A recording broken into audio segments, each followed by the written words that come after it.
Friends, welcome to my YouTube channel. आज फिर से हम एक इंटरेस्टिंग टॉपिक के बारे में पढ़ेंगे जो भी चर्चा में है बहुत ज़्यादा। उसका नाम क्या है?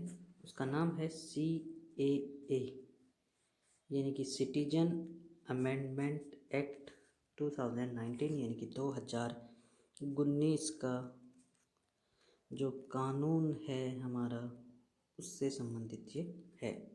तो उसके बारे में आज हम पढ़ेंगे। क्या है CAA के बारे में? देखिए, पहले तो इसकी फुल फॉर्म देख लीजिए आप। इसका नाम है सिटीजन अमेंडमेंट एक्ट 2019, इसलिए इसे कहते हैं CAA। ओके, अभी चलते हैं हम आगे। देखिए क्या कहता है ये कानून। नागरिकता कानून 1955 यानी कि 1955 से अस्तित्व में आया। यानी फर्स्ट टाइम या पहली बार नागरिकता कानून की बात या सिटीजनशिप एक्ट की बात कब की गई थी? 1955 या 1955 में की गई थी। ओके, चलिए अब हम देखते हैं भैया, ये जो नागरिकता कानून या सिटीजनशिप अमेंडमेंट एक्ट है 2019 में, इसमें क्या परिवर्तन है, क्या स्पेशल चीज़ है भैया, क्या है लड़ाई इतना चल रहा है झगड़ा? चलो देखते हैं इसमें क्या कहा गया है।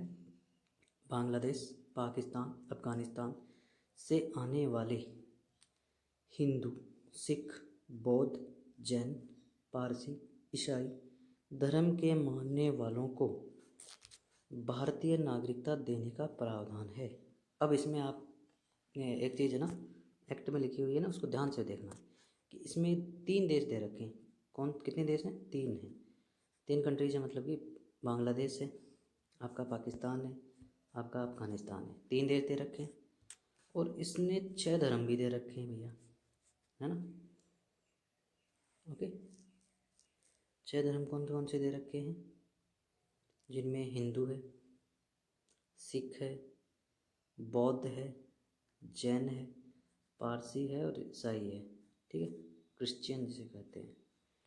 ठीक है, ये हमारे 6 इन्होंने धर्म दे रखे हैं। ओके, अब इनके बारे में क्या किया गया? इनको नागरिकता देने का प्रावधान इसके अंतर्गत है। तो इनमें 3 कंट्रीज का ही वर्णन है और 6 धर्मों का ही वर्णन है, उनके अलावा नहीं है। ये बात देखने की है पहले तो कि इसमें ही संशोधन हुआ है, बाकियों में संशोधन नहीं हुआ है, ये बात है। इन 6 धर्मों के प्रवासियों ने, अब इसमें एक शर्त भी जोड़ी गई है, 31 दिसंबर 2000, यहाँ पे ये कट गया था, ये 2014 है, 2014, 31 दिसंबर 2014 ये है डेट, ठीक है, तक भारत में प्रवेश कर लिया है, उनको देशीकरण यानी न्यूट्रलाइजेशन द्वारा वैध या अवैध रूप से भारत में रह रहे हों कि को नागरिकता हासिल कर सकते हैं। तो भैया ये इन 6 धर्मों के लोग हैं, इन 3 कंट्रीज से वो आए हैं प्रवासी के रूप में, है ना। तो उन्होंने चाहे वैध रूप से रह रहे हैं या अवैध, यानी कि वो उनको ये नहीं है, उनके पास कोई भी प्रमाण नहीं है कि हम लोग सब यहाँ से रह रहे हैं, लेकिन उनके पास एक शर्त ज़रूरी है कि वो कितने साल से रह रहे हो, 5 ईयर्स से। वो डेट दे रखी है ना, 31 दिसंबर 2014, उससे पहले आ गए हों, उससे पहले आना ज़रूरी है, तो उनको नागरिकता देनी है।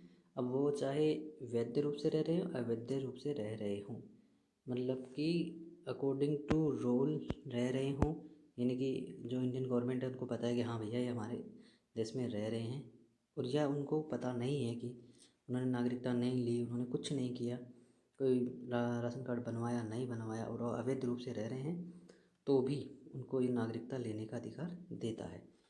ये है जी इसमें। ओके, समझ गए? समझ गए ना। तो भैया अब हम देखते हैं कि सर ये तो नागरिकता लेने का इनका उनका अधिकार है, उन्होंने उनको दिया गया कि गवर्नमेंट बोल रही है कि आप ले सकते हैं।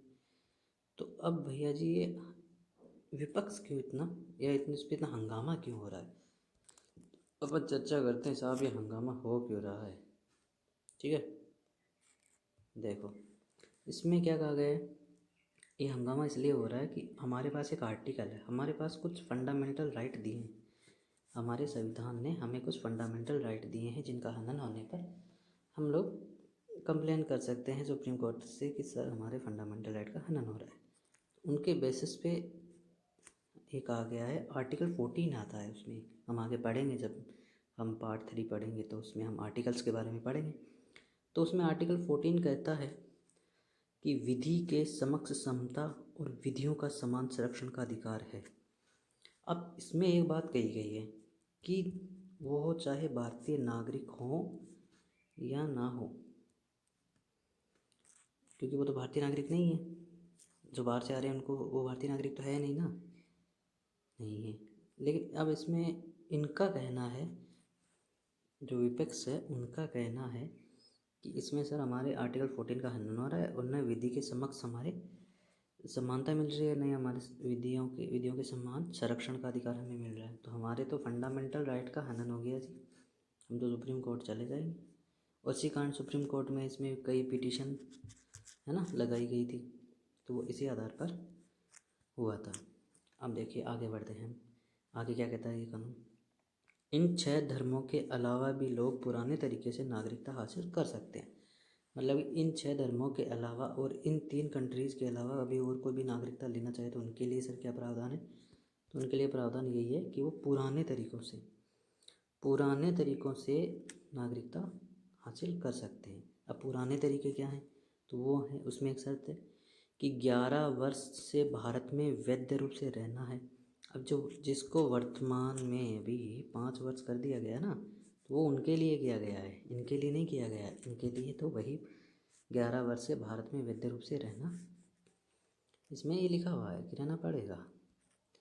अभी देखिए अभी क्या कहता है, इस नए कानून में इन 3 देशों के अलावा अन्य देशों के प्रवासियों तो पुराने नियम ही लागू रहेंगे। यानी कि इसमें किसी की सिटीजनशिप छीनने की बात नहीं हो रही है। इसमें ये कह रहा है कि आप भाई जैसे मुस्लिम्स आए तो उनको भी नागरिकता तो मिलेगी, लेकिन किस आधार पर मिलेगी, जो ओल्ड लॉज हैं, हमारे कानून हैं जिसमें ये कहा गया है कि देखिए आपको 11 वर्ष तक वैध रूप से भारत में रहना होगा, उन आधार पर मिलेगी।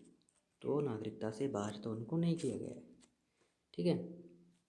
अब नीचे क्या लिखा हुआ है, इस नए कानून में इन 3 देशों के अलावा अन्य देशों के प्रवासियों हेतु पुराने नियम ही लागू रहेंगे। तो अन्य देशों के प्रवासियों के तो क्या होंगे, पुराने नियम ही लागू रहेंगे, ये बात इसमें कही गई है, ओके। और संविधान की 6वीं अनुसूची के कारण असम, अब ये भी एक लाइन इंपॉर्टेंट है, असम, मेघालय, मिजोरम और त्रिपुरा के आदिवासी क्षेत्र को इस संशोधित कानून से बाहर रखा गया है।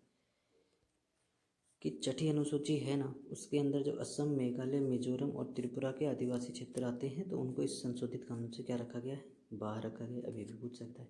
अब साहब ये 6ठी अनुसूची क्या है, ये हम पढ़ेंगे जब हम पढ़ेंगे शेड्यूल्स। अभी हमारे क्या चल रहे हैं, पार्ट्स चल रहे हैं ना, ये पार्ट्स पूरे होते हैं हम लोग क्या पढ़ेंगे, उसके बाद में हम लोग पढ़ेंगे शेड्यूल्स। और जब हम लोग ये शेड्यूल्स पढ़ेंगे ना, तो इन शेड्यूल में हम जानेंगे कि 6ठी अनुसूची में क्या है, पहले में क्या है, दूसरी में क्या है, तब हम उसको और डिटेल से वहाँ समझेंगे, ओके।